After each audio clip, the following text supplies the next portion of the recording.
Kasi sabi sa amin, ito ay nagkaroon siya ng parang rayuma o paninigas ng bahagi ng laman. Tapos may nagsabi rin sa amin na pneumonia ito. Kaya pinatingnan ko po sa veterinaryo.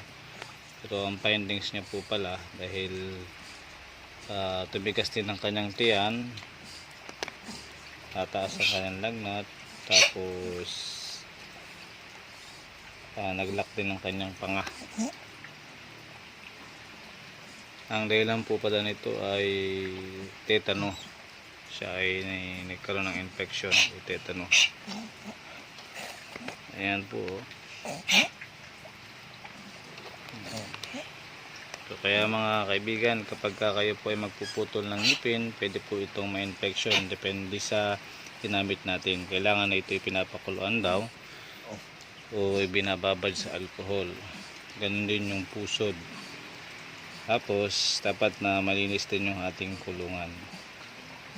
Tapos maganda daw pagka paanak 3 days after na makadidi siya, saka mo lang siya puputulan ng ngipin para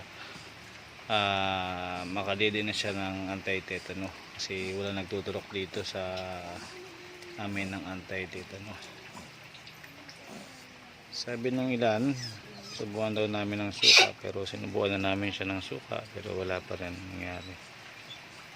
Tapos konting tubig.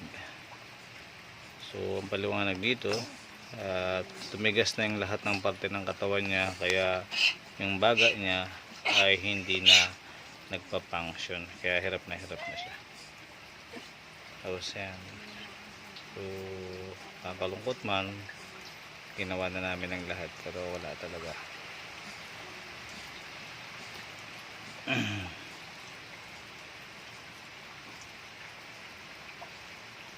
Kaya susubukan namin sa susunod na pag-anak naming baboy, 3 days na namin siya puputulan ng ngipin. Tapos sisiguraduhin namin na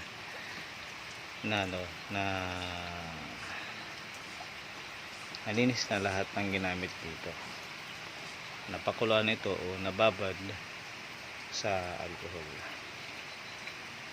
Okay, sana may natutuhan kayo at maraming salamat.